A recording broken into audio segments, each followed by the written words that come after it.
So with that, I would first like to have a 1 word or 2 word response from you as to, do you feel seen? Does this make sense that these powers are erupting within you? We're seeing a lot of confirmation that this Shraddha is growing, desires are changing, it's making sense, feels awakening. So those are the shares for now. A share here saying also that, yes, other powers seem like child's play. So Ishani, why don't you comment, both as a seeker and as a teacher, on this categorization of Shakti? We often see Shakti in terms of agency in the world. And that too is the grace of Divine Mom. So yes. But what if Divine Mother's grace was giving us the ultimate agency to know the difference between what is transient and what is truth? To be able to desire the truth and then to act in that truth. What kind of agency does that provide you as a seeker? Yeah, recently this teaching you've given has put very exacting words to this exact experience I've had over the past few months. And one example of where I had that as a seeker was in the past few months, maybe 6 months, I'd been trying to make some changes to my sadhana. I've been wanting to add and change my sadhana sequence and my flow. And yet I was reaching some kind of resistance. I felt like I was trying, but then it would take a step back. I was lacking Shakti. I was lacking a power to make certain changes. And I was confused because I thought, but I know this is a good thing. I know it's what I really want. And then I found I took a step back and said, there must be something about me that's not yet convinced. Because if I were convinced, this would not be a question. So in that, intuitively took a step back and said, what are my convictions around this? What is my inwardly sourced reason for wanting to make this change? Why should I do this? Why should I add this? And it was a little scary at first because it felt like I was questioning something that I quote unquote should believe or should be convinced of. But again, a little faith was there. In that questioning, I developed a deeper conviction, a deeper belief of where my own conviction was based on the teachings of my teacher, the words from the Vedas, the contemplations I had been given, the proof I'd experienced previously in my life and from other people in my community. So continuing to learn, continuing to go helped answer my doubts, answer my questions, so that Jnana Shakti was improved. And then I said, that will, that desire just emerged on its own. So I had to take a step back, find that inner conviction by deepening in again to that knowledge journey. And then I noticed the changes that I had wanted to make, the sadhanas I had wanted to do. My desire to, previously what had been getting in the way was a desire to, instead of that extra time I wanted to spend doing something, my desire for instead having a cup of tea on my porch at that time kind of diminished. My desire for instead reading the newspaper headlines at that time kind of diminished. So the desires that were noisy and getting in the way subsided on their own. And this came in a very soft, loving, flowing way, the desire to do these sadhanas. And then the power to act came. It was no longer a question of my willpower. It was a divine will kind of came in. So I've seen this cycle and it's beautiful. And I'm now very curious to see what other parts what other areas I can apply this same cycle of conviction that leads to these powers. So yes, I resonate with this journey. I really like that example. And how wonderful that we had looked in the satsang on the 7 stages of consciousness of a seeker, and the first stage connects with Shubhicca, the right desire, a special kind of desire. So Shraddha is what strengthens us, and I want to teach you a mantra today, but before that, I wanted to open the floor for someone who feels like they want to share around these 3 types of power that are connected with the deepening of your Shraddha. If there was anyone, please let us know.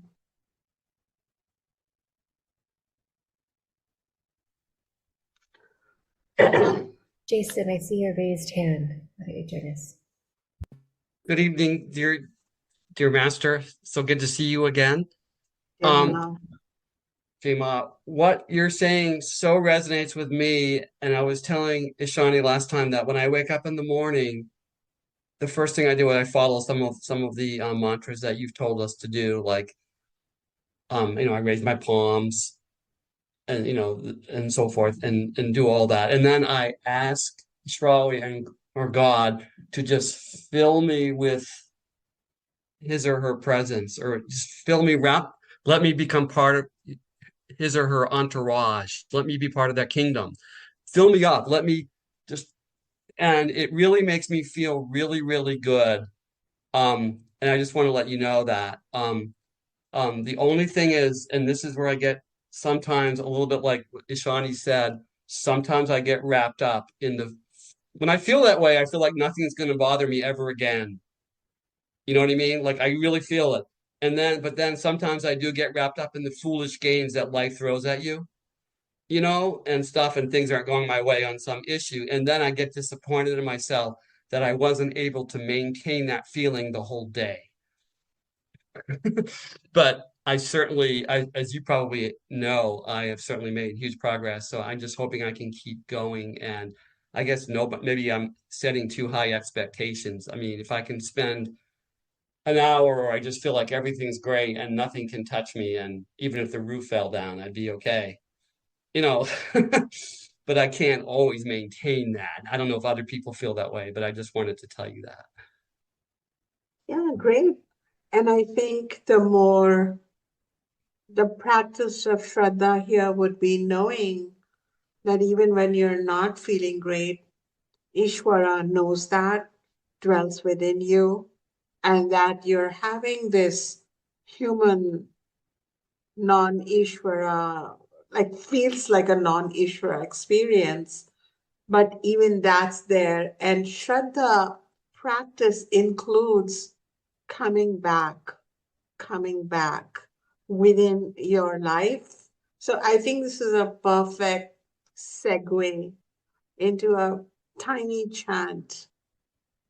And of course, this mantra is chanted in many yoga studios, etc. But I wanted to give you a little deeper significance. And what's going to happen for you is that after having that grand opening experience in which I suggest incorporating this mantra,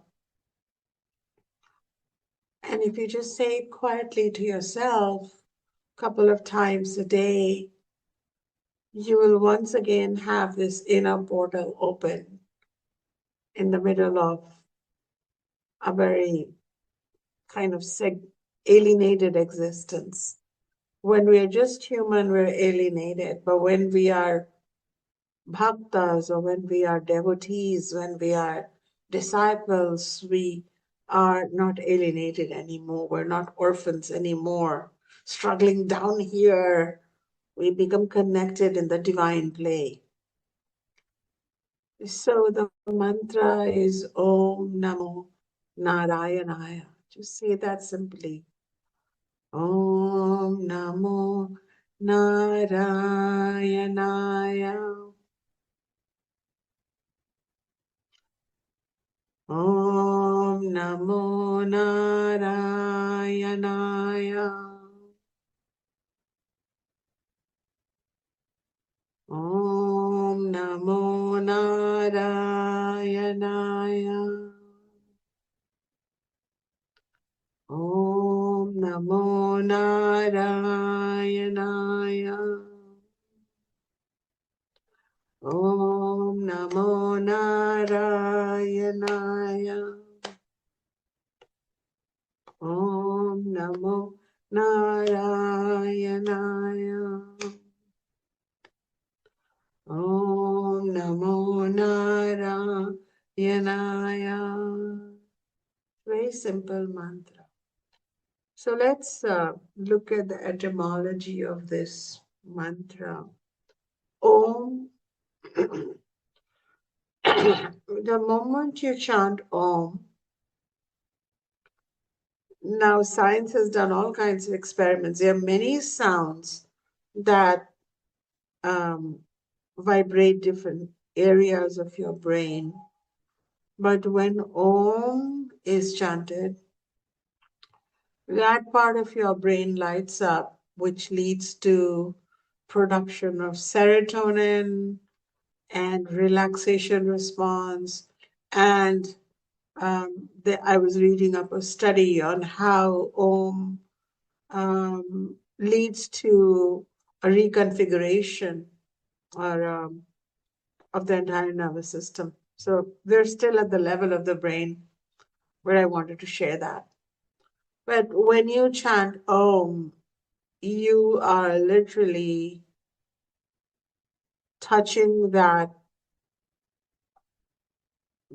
on a touch screen of the universe, magical universe. You're literally touching the button for that intelligence. You go beyond all the reflections of that intelligence in all of us and the universe, but the original underlying substratum. And so when you chant Om, you're doing that. You're evoking the divine allness, the divine substratum, the divine core in you, in the universe, in all beings. I mean, hypothetically, if we all chanted Om with this knowledge, lots of people chant Om, Om, Om, Om, Om. It's like but it's okay. I'm sure it gives their mind some benefit. But when you know what Om means, when you've spent time on it, when you connect with it from Shraddha, it has power. As a child, I've chanted Om, Om, Om from the treetops. Om, because I'd heard it's a call. And it worked because I had Shraddha. It worked. And it was magical. Whatever I was feeling, whatever I was limited by would open. So miracles happen from within us. Something blocked unblocks. Something stuck becomes unstuck. Something not available becomes available for us to know Jnana Shakti, to desire differently and change our lives, Iccha Shakti, and to act in that determination, Kriya Shakti. One step in the right direction changes everything. So I had borrowed Shraddha from Baba because I grew up in my guru's home, and I would be in satsang. From before I was born in my mother's stomach, I would sit in satsang. And so it helps. When you chant Om Namo, so what is a Namo?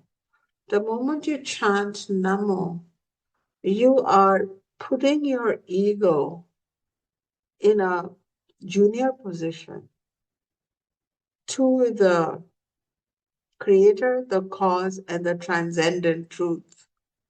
You are coming into not from a place of smallness, but from a place of protection. You're putting your little doer inside you, that little actor self inside you, under the care of the self, the universal truth, the light. Om Namo. And there you go. I'm there. I'm there. I need your guidance. I need protection. I need holding. I need grace. Narayanaya. Narayana is another name for Ishvara. Narayana literally means one that dwells in every being. Nara means human being or living being. Nara. And Ayana, Narayana, one, Ayana means a vessel. This body is a vessel, the living body is a vessel in which dwells that essence. So Narayana is that essence which dwells inside living bodies. So we evoke that divine essence. And the closest place to access Narayana, Ishvara, is within, God within. Usually our ego is active and it's borrowed some Shakti from Narayana, from Ishvara, from God. But when we chant Om, now chant with meaning. You know what Om means? It's a call. Om Namo. It's surrender.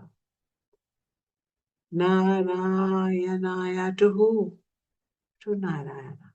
In our lineage, in the lineage that is bringing you this jnana, whether it is your direct lineage or not, or a side lineage or an adjunct lineage that you're connected with, doesn't matter. In my lineage, the Veda Sarayu Sampradaya, Narayana, or that name of Ishvara, comes first. So we say Narayana Samarambam, that it all begins with that divine one that dwells within each living being's heart. Narayana Samarambam Vyasa Shankara Madhyamam. Then came teachers like Vyasacharya and Shankaracharya. Asmadacharya Paryantam. Then came teachers, human teachers that we know and connect with, Bade Baba, Baba, Shunya, and Vande Guru Paramparam. And I am bowing to this parampara of teaching and learning known as the Guru Parampara that began with the first Guru Narayana, the first Guru Ishvara. So, Narayana. Om Namo Narayana. So when you chant this, you can have these moments of reconnection with Shraddha. Om Dum Durgayai Namaha. This Dum is not just the Bija mantra to give you agency to roar righteously with right power in difficult circumstances, but Dum also gives you the agency for the power of knowledge, Jnana Shakti. All Shakti is her Shakti. The power to desire the divine, Iccha Shakti, and the power to act in a divine way, Kriya Shakti. All these Shaktis are Durga. So that's another mantra. In the Vedic tradition, there is no shortage of mantras and there is no shortage of the different forms of Ishvara. But I wanted to mention that Aum Namo Narayana is an important mantra for us, and so is the Durga mantra. Om Dum Durgayai Namaha. So this mantra could have simply been Om Durgayai Namaha, which has the same effect of Om, evoking the nameless, formless, boundless, divine truth. Then bringing that truth into a name, Durga. Namaha is the same as Namo. We settle into a relationship. These are duality-based relationships where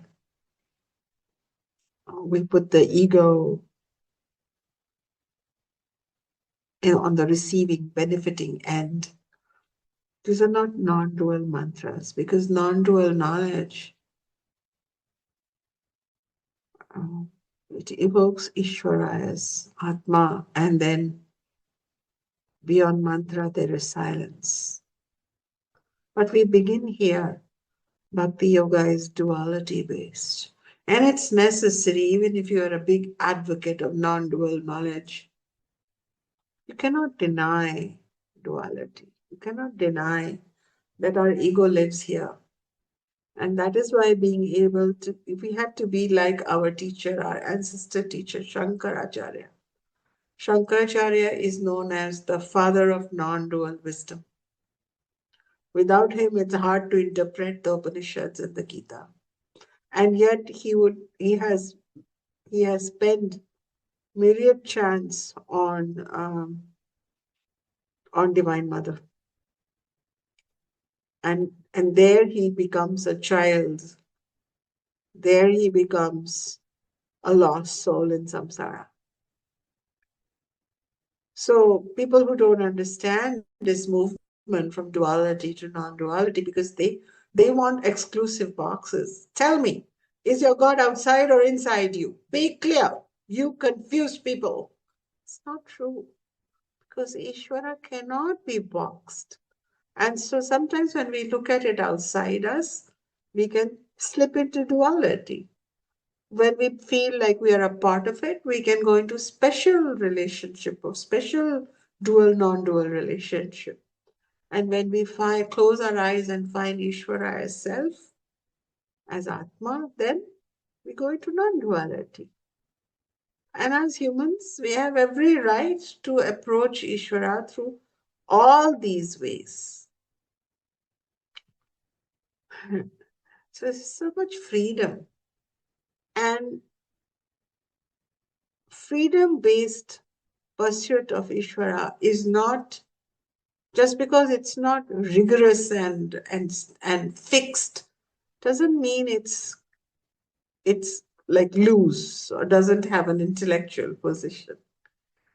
So you will see me also, I effortlessly move from a dual space of approaching Ma as if she's above and beyond, to feeling like I'm a part of her, I'm playing a role for her, to then becoming the Divine Mother within.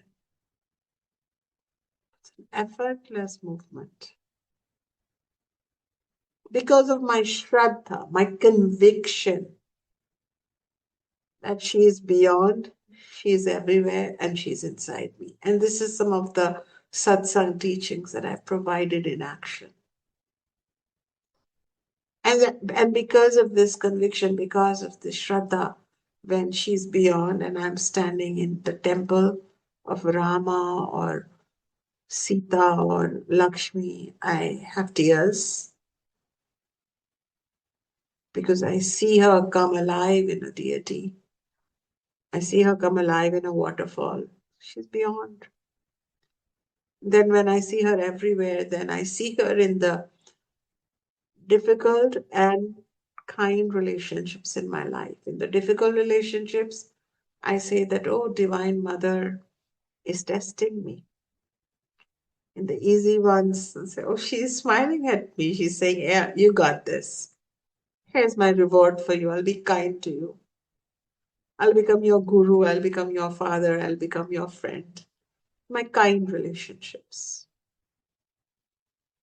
And then when I become silent and I chant, Aum Namo Narayana, I'm really like kind of bringing in my duality based actor self into this surrendered, settled place. And then I go into silence. And then only Om remains. Om. And I don't know if I'm chanting to the God outside or everywhere or inside, but then the self emerges. And this self doesn't feel separate. So this is my process. But these chanting these mantras, Om, Dum, Durgayai Namaha, and knowing that Durga or Narayana are not just mythological creations. These are facets of Ishvara described by transcendent yogis. Why not? Why can't that unboxable, beyond gender, beyond beyond beyond galaxy presence be and become what it needs to become, what it wants to become? When we chant that, we evoke in Shraddha, when we chant with Shraddha.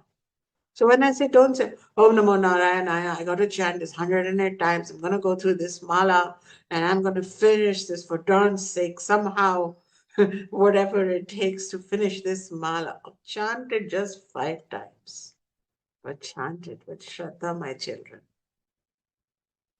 This 108 and 1008, all these suggestions are made for young children who have to be disciplined. Because earlier the Vedic instruction was given to very young people. And children are very restless. So they were given a homework. Sit down and chant this for this much time. But but adults also came to the Gurukulam and they were not given such rigid instructions because they come from this karmic decision that they have to go forward, and then their own willpower has morphed that way. So they you chant once, 5 times, 108 times. Chant it with knowledge. Activate your Jnana Shakti. Activate your desire Shakti when you are chanting it, like the desire to connect. And then act, like literally the speaking, the taking a few moments from your corporate meeting or your PTA meeting or your grocery shopping. Just sit in the car and chant. Om Shrim Shriye Namaha. And when you chant these mantras of the goddess, sure, you can chant them because you want to be more abundant, or you could simply chant them because you want divine connection. That is enough. And that divine connection opens everything for you. So it need not be so cerebral that this God is about this, so I'm going to chant for this. It's not just that. Gods and goddesses are representatives of the formless Ishvara. And Om is the name of that Ishvara, which is not he or she, but that. that undescribable intelligence, presence, existence. I don't know what's the time, but I feel like, I don't know, but I feel like we are being blessed right now by Ishvara. And perhaps Ishani can conclude for all of you. Take care. Dear Mom.